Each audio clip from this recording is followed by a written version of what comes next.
Hello viewers, Sniper Wolf 1001 here with another figure unboxing and review. And here today I'll be covering the Hunter from Monster Hunter of the Revoltech Yamaguchi series. And of course running pretty strong off of that Iceborne hype. This is actually a figure that, it's a pretty old figure, I've had this for a while. It was given to me by a very good friend, but I'm only opening it up now because I actually have some figure space. And I figured that might as well cover it. So this is actually of course this is the high rank Zinogre set. Zinogre is one of my, actually not one of my, he is my favorite monster from the Monster Hunter series. And I love his armor. Armor looks amazing. I love the color scheme and everything. And yeah, this was definitely a pretty cool looking figure to get. Looking at the box, you can see on the side here, just more art of the actual figure on the side there. And then on the back, it's going to show the different weapons and different poses that the hunter can do. And this, of course, like 3 poses with the dual blades, and 2 with the long sword. And of course, just a couple of extra stuff that it has equipped. So I'm just going to jump into this real quick.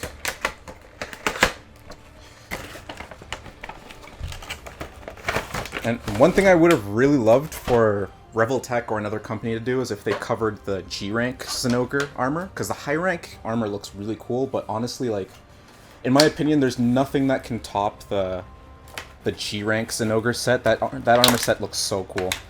It'd be nice to see it in Iceborne, but who knows if that's ever going to be a thing.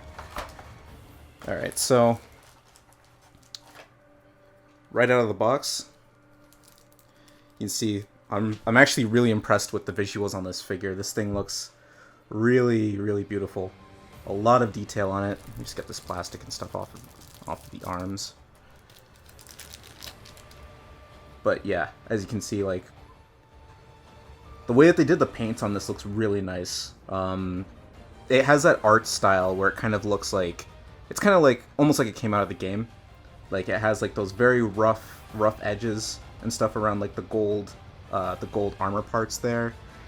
Even on the hair, on the back, you can see there's a little bit of shading in between like each different segment, which is kind of cool. Even on the shoulder plate, the little fur and stuff that line the outside of the plate there is pretty cool.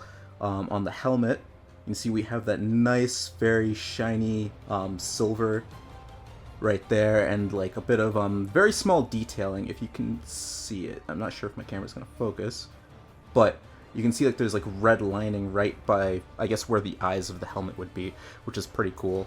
Again, more like, I'm really impressed with the paints on this, like all of the reds here, the silvers going down, the blues, like again more of that fur around the waist plate there, and then of course like the little gold gauntlet here. This figure is definitely looking really cool, and I'm liking how a lot of these pieces, there's a lot of movability. Pretty cool how like the legs, different colors, like you'd see here has like that gold armor plating here, and this part doesn't have it. And then on the back too is really cool. So I guess I just get on to articulation real quick. So I guess starting from the bottom up. So looking at the foot, just as my camera focuses. Okay, it's a little blurry, but the foot, okay, there we go. Joints are just a little bit stiff, but you can see, so right there, the foot is about at its highest, and then you can click it down once, twice, 3 times. So that's about as far as the foot's going to go. So you have a lot of movement there with the foot. Of course, you got that Revoltech quality with their joints moving upward to this part of the leg. You can kind of rotate the leg from side to side there. Going for a bend. Let's see. You can just keep snapping it up. You can see the legs can actually go quite high. Comparison of the other leg straight down, you can see like you can get a pretty nice angle bend up. You might be able to go up maybe one more notch, or I think that might be the highest. Yeah, but you can get a pretty good bend there with the leg going straight up. I haven't actually messed around with a Revoltech figure in a while, so I'm not used to how stiff their joints are, but I do really like it though, because, you know, it means the joints are gonna be pretty solid. Let's see, so moving the legs out, I don't think you can move the legs out too far. Maybe outward, like, maybe about that far. I'm not sure if it can snap out a little bit more, but I feel like the side skirt there is kind of in the way. There is a lot of range of motion that you can get, because there's a bit of a ball joint. If you can see, it's a little blurry, but yeah, it's a little dark, but there is a ball joint in there, so there's a bit of range of motion that you can get with the leg there. Of course, on the waist, like I showed earlier, these little plates can move freely. Moving upward to the arms. So the arm seems to move out about that far. I don't think it can go out further than that, just because this shoulder plate here is kind of bulky. I think it can go up about that far upward. You can see you can snap the shoulder down, and then moving the arm, you can of course like rotate it around. It is, you can see right here, it's sitting on a ball joint right in there. So again, you have some decent range of motion here. You can of course like move you have a lot of movement that you can do with the shoulders. And then moving the arm, so you can crunch the arm up about that much, which is pretty nice. That's pretty good movement there with the arm. And then I think that's about as far back as you can go with the elbow, so that's pretty cool. The wrist doesn't really, like the hands don't seem to really move independently of the rest of the arm. So moving the waist, you can actually, I didn't actually notice this before, but they actually kind of hid the joint for the waist just underneath the armor, which I think that's really cool. That kind of makes it look a little bit more aesthetically pleasing. But you can see you can move the waist around. I think you can actually rotate this. Yeah, you can rotate this completely around. So you can see the hunter's just completely broken. But yeah, again, this is sitting on another ball joint, so you can rotate the waist completely around like that. You have a bit of movement where you can rotate it forward and then backwards, so you can adjust his posture a little bit. I think it has like, yeah, it has about like 2 snapping points, so I guess that's as far down as it will go from the chest, and then 1, and then 2 straight up, and then onwards to the head. You can see the head, again, a lot of range of motion here on that ball joint on the neck. Of course, there's like that armor plate. There's that armor plate there, like right on the back, which does get in the way a little bit, but you do have a lot of movability that you can do with the head, which is pretty cool. And of course, oh, and this is another thing I actually didn't notice. There's 2 separate pieces with the hair. So, come on, focus. Okay, well anyways, you can see like right here where the hair comes out of the gold armor plate there. This piece, the long piece of the hair, is actually completely separate from here. So you can actually move this completely around independently of the thing. You can even actually have it like all the way out to the side, which is actually pretty cool. I like that. That's actually pretty sweet. It'll make your poses look a lot more dynamic. But that's pretty much everything to cover on the actual figure itself. So let's get on to the weapons. Starting with my favorite weapons from the series, I'll be covering the dual blades. So here are the dual blades, and again, just like the rest of the actual hunter, There is a lot of detail. Look at that, just as the camera focuses. There's so much detail on these blades. Just look at like each individual segment of the gold armor plating. Just looks really beautiful. Even like the blues underneath, really good. And then of course, you know, the little trademark hook here, which is pretty sweet here. And then of course the other dual blade, you know, we have the fur right on the end of the blade, pretty much looking just like the other blade. Pretty much the same. The only difference really is that one side has that hook on it. And then of course this hook still has it has that mechanic from the actual game, where if you're going into demon mode, oh, so that's how that works. So normally in the game, if you go into demon mode, this hook actually slides forward. So you can actually the way that this works is actually like pops in, so it just sits in there. So you can just pull that right out. And then pop it. You can see right up in here, there's like one slot in there and one up in there. So you can just pop this right in, and then there you have the hook on the end of the blade just like that, which is pretty sweet. So I'm really loving the aesthetic on the dual blades here. Pretty sweet. Getting on to the longsword. So we have two pieces. So right here, we have the longsword in its sheath. Again, looking really cool. I'm liking like the red, like bandages or whatever here on the sheath here, and of course the fur that are lining the outsides. Gold part on the end here. Really, really cool. Another thing I really like is how sizable these figure pieces are. You can just see like as a comparison with my hand here. Yeah, it's a pretty sizable blade, even with the dual blades too. Like, just having it in my palm, you can see like how big they are. And then of course, so the longsword, it has like the one piece where it's in its sheath, and then it has it unsheathed as well too. And then looking at the longsword unsheathed, you can see like this is again very, very beautifully detailed. Just right out here, like this, I don't know if this is like a bone material or something on the outside, but it looks really nice, especially with the blues in the center. And of course, like the little jagged edges as it gets closer to the hilt. It's pretty cool looking, and it has like a little kind of like a crack there right at the tip.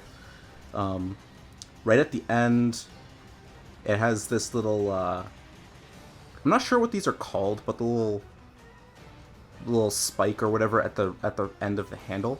So that can actually pop straight out. And it pops straight out, and then I believe you can actually remove this off of the, or maybe it's from this. Oh no, it's not from there. So on the actual sheath, you can actually remove the handle.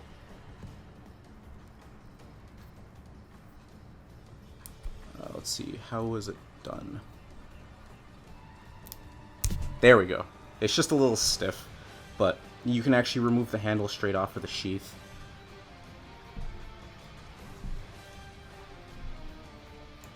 And it holds in pretty tightly too, like when it's already mounted in there, which is pretty cool.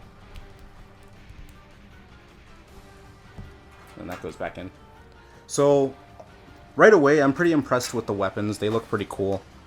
And then right in the bottom of the box, we have this piece, which this is supposed to be like an action piece. So essentially, you would mount this. If we look at the figure here, we have these two holes in both of the feet, and then there's a nub right on here. So you can just mount. You can mount this right into the bottom of the foot.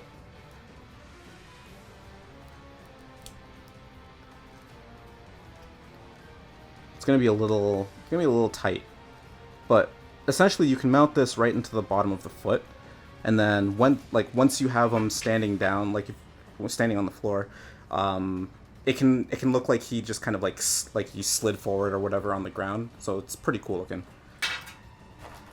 Okay, so for actually mounting the weapons into the hands, so with the dual blades, you can see that the handle here, it's actually kind of Wait one sec. Okay, there we go. That's better. So with the handles here, you can actually pull these out. There's actually a bit of movement there. And with... No, not that hand. Where did I put it? Oh, here they are. Okay, so with these hands specifically, the closed hands with the holes in them, you can essentially just slide these in. And there we go. Just like that. Once you actually slide the hand, slide the handle right through, then you can have the hand holding the weapon just like that. And these hands, this hand specifically is only really made for holding the dual blades. So I think I'm gonna leave them in like that. There's not really a whole lot. There's not really a whole reason or much of a reason to take these off. Putting these in are actually kind of difficult. You kind of have to like work it in there a little bit. But of course, once you get them in, they're gonna stay like that. The weapon, the hands, I don't believe are gonna lose their poses. So then, of course, after actually mounting the hand into the weapon, you can see right there, I just slid the hand right back into the arm, and of course that looks really cool. This is actually missing a piece. Yeah, it's missing the hook, right?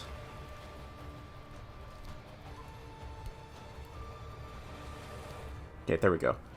But yeah, you can see that looks pretty cool right there. I'm just holding the dual blade right in front of him. But that's pretty cool. All right, so okay, so here, if you wanted to actually pose the dual blades on the back as well, so you would use one of these slots at the top, right kind of behind the shoulder, and then you'd put one of these joints in. You take that one black joint, and then you would connect the two dual blades end on end like that. And then, of course, with the other black joint on the back of the figure, you have it mounted right in the back of the shoulder, like I showed before. And then you would just have this hanging off of that joint like that. So you can see the two dual blades are just kind of hanging off his back. You can, of course, just push these a little closer together. It's just that these joints are really tight, so I don't really want to play with them too much. But yeah, you can see like you can have this like right on the back of the hunter right there. And then yeah, that's essentially how you get that pose. It's kind of interesting how they instead of having another mounting spot inside the actual dual blade, they actually want you to just hang it up on the back of them like that. But that's kind of how they showed it on the back of the box there, so it seems like that's the way you're supposed to do it. Alright, well that pretty much brings this presentation to a close. Of course, here, this is my hunter with wielding the dual blades. I think this is how I'm going to have him for a while, because like, dual blades are my favorite weapons from the series. Second weapon is actually longsword, but like, I'm definitely going to have him wielding the dual blades in the poses here. But pretty much my overall thoughts of this figure, honestly, like this is a really damn good figure. Like Revoltech, I thought they did a really good job with the details on this. Like honestly, I was blown away by the paints on this, because like I thought it looked good from behind the box, but when you actually get the figure out and you start handling it and you start like closely inspecting all of like the fine details of this thing is like a work of art, man. Like I'm really loving what they did with the paint and all of the different details on pretty much every part of this figure. Even like here, which I didn't notice until a little bit later, the foot here, like the little yellow armor piece. Oh, there we go. That's good focus. This little plate, you can actually like, yeah, this part is it can move freely. You can actually like peel that part up a little bit. And then even on this foot here, just as the camera focuses, or not, like pretty much the toe, you can actually move the toe up and down, which is actually pretty cool. Completely separate from like the rest of the foot, like the heel and everything else. Like the toe can move up and down, which is pretty sweet. But like the visual quality on this figure is just really impressive. It looks so good. I'm really liking the weapons too. especially the size, the sizes and the proportions of them. They look really good, both on the dual blade and of course the long sword as well. Everything here just looks really, really good. I like the fact that like the hands, while they are a little bit finicky, they're kind of difficult to kind of have them holding the weapons. As soon as you get them on there, like they're gonna hold good, which is nice because you're not gonna have to worry about the hands like moving around or, you know, like losing poses or anything like that. Like once they're in, they're in. Like I don't think I'm ever gonna like remove this hand because there's not really much of a purpose to move that hand. That hand's only for holding the dual blades. Same thing with this too. Also, I like the functionality. I love the fact that the little hook on the end of the dual blade here can move forward and back just like it does in the actual video game. So like that's really cool. Everything, even like the hair moving around and how it's separate from like the main piece on the top of the helmet. But yeah, like honestly, this figure is really badass. Really loving the detail on it, and I definitely think that if you're interested in picking up a hunter figure, really like the Zinogre stuff, this is definitely a safe purchase. Again, the quality speaks for itself. Like, honestly, the only downside, the only faults that I would give this is that some of the joints are a little too stiff. And it mainly kind of came down to when I was trying to put the dual blade holding hands in here. For the longsword hands, they're actually not that bad because they're not completely closed hands. They're kind of like, hold on, let me grab the hand real quick. They're like these. They're like these hands here, so they're kind of like, they're a little bit open, not completely closed, so you can kind of like, on the actual longsword, you can kind of slide it over. But on these, it's just a complete closed hand, right? So sliding the handle in, it's super tight, and you have to kind of like, you kind of have to wiggle it in, and that's a little bit of an annoyance. Even on here too, like this piece, it actually took me a bit to get this in, because like again, like you have to kind of apply pressure and then start kind of wiggling it into the part that it slots into. But that's really it. It's just that like some parts can be a little too stiff, but that can also work out in your favor as well too, because that means that the figure's going to be holding its poses, not going to be losing them, and you know, there's going to be a lot, like, it's going to have a lot of longevity in terms of it standing around and posing. So yeah, like honestly, this is gonna draw this pretty much gonna draw this review to a conclusion. Definitely gonna be many more Monster Hunter things to come in the next few months. So I hope you guys enjoyed this video. I hope you found it informative, and I will see you all later.